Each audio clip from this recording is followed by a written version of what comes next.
To the webinar. You have entered as an organizer and may now speak with other organizers or panelists on the line. When you are ready for your attendees to hear you, press the Start Broadcast button on the GoToWebinar control panel. The broadcast is now starting. All attendees are in listen-only mode.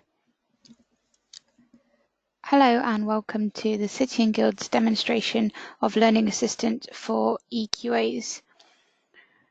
The Centre will set you up as an EQA on the system by providing you with the URL, your username and your password. They will have set you up with the learners on your PA1 so that you're ready to go when you receive your login. Input the login details sent by the Centre and press login. This will take you to your home page. On the right hand side, there is news and events. If the centres want you to be aware of any articles or events that are taking place within the system, the centre admin or the management would have put this on and indicated it for it to show on your home screen. So if there is anything on the right hand side, then do have a look at what the centre is asking you to look at. On your homepage, you've got an overview. So again, the news and events is there, and all the learners can be found by clicking on that red button. On the resources tab, there is a new function that says YouTube resources, and this is available to everyone apart from on the learner platform. If you need to know about how assessors are expected to do anything like rag rate learners, record off the job, or any of the system admin and reporting changes, you can watch the videos of the assessors and the centre. Down the left hand side, you've got your news and events again, your CPD function. So this is if the centre can view this by clicking on CPD and selecting the assessor you want to view the CPD for, a rolling log telling you when it was created, the date the CPD took place and how long for, the description of what took place, in this case standardisation, any actions from here and any additional notes. You can see a rolling log going down for as far back as from when the assessor started to upload the CPD. On some options of the CPD, you may see an attachment which you can download or open. This might be things that we request the centre to upload. For example, if they're doing standardisation, it might be agendas, minutes of the meeting, or any additional resources that they have used. On the sample summary, so this is where you can see any of the EQA sample plans that have got set up. You can search by using any of the top tabs here, so by learner, by assessors, evidence types, etc. You can get a clear list of the verifier you want to look at. You can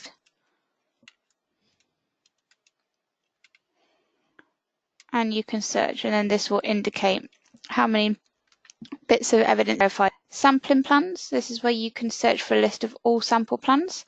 Any that have been set up will be shown down this side here. So anything in Learning Assistant, if it's a red bit of text, then you can click on it. So if I go into the customer 100%, this will open up the sample plan selected. You'd expect to see a clear description within the sample plan homepage. This will then take you through to all the units within that course, all the learners that are on the course, and then each square has been color coded according to the key at the bottom. On Learning Assistant, centres can currently plan to sample full units. Interim sampling and outcome sampling is not yet available to them. This is in development and will be shown shortly. Coming to the learners side of the page, so when you want to have a look at the learners portfolio, you can search on selected packages, courses, assessors, EQAs if preferred. You can have a look at all enrolled or active learners, or if you press search, you will see a list of all the learners that the centre has allocated to you in accordance to your PA1. On each learner title is the learner's name, the status if they've completed their portfolio and when, and then all the units that are in there again with the same colour coding throughout Learning Assistant as completed and expected progress. So started is when the learner has clicked on some learning and within the units and uploaded some evidence. Completed, the green progress bar, is when an assessor has signed off to say that that unit is competent. And expected is how long, based on the units over time, they should be through their portfolio. To view the learner's portfolio, you click on the name. And then within here, you can see who the assessor and verifier is. And you can see a snapshot of all of the units within there. So this is the unit 201, each of the outcomes within there and where they are at. So pink tick is verified, green tick is the assessor has looked at it and confirmed, and the question mark is referred. If you're having a look further down in the blue areas, the star is when a learner has started that piece of work. The paper aeroplane is when they have sent it off to their assessor to look at and are expecting feedback. And when there's nothing in it, it means that they haven't yet started. To have a look into each individual outcome, you can click on the number. This will take you through to everything in this case 201.1, all the resources by City and Guilds or by the centre, the status of that particular learning outcome. The evidence within will sit down here, and you can click on the evidence document to open this up and to view. Types will tell you what type of evidence it is. So this is question and product. And down here in the boxes, it will show you based on the colours of the ticks where they have mapped this across.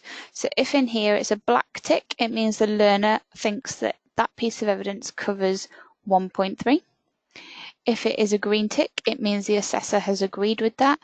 And if it's purple, it means that the verifier has completed verification and also agrees.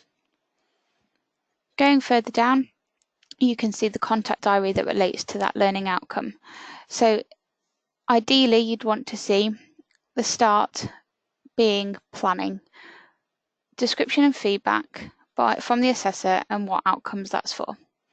You would then want to see that the learner has submitted some work, and there's there also. You can see when the learner accepts the plans, you can see when the learner has commented, and you can see the verification feedback.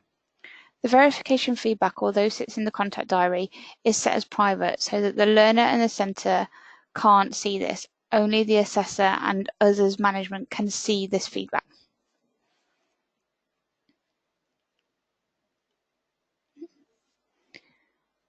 Any additional evidence will sit within the evidence folder. This is a list of all evidence submitted by that learner.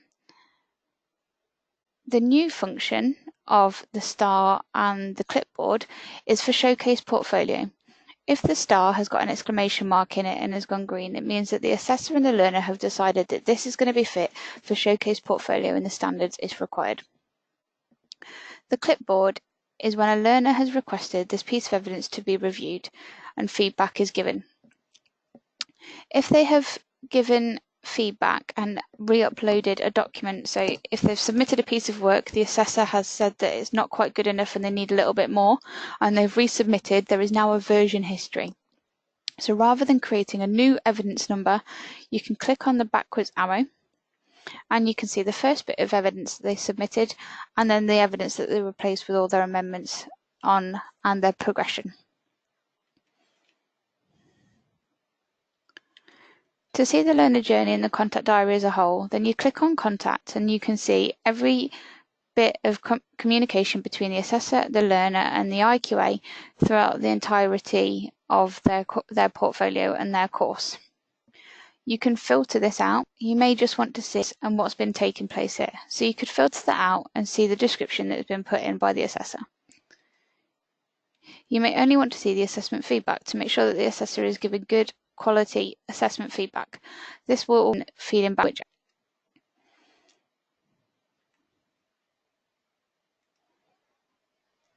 If you have any other questions on the use of Learning Assistant ePortfolio, please feel free to contact digital support on the customer support email at the bottom or your digital solutions manager.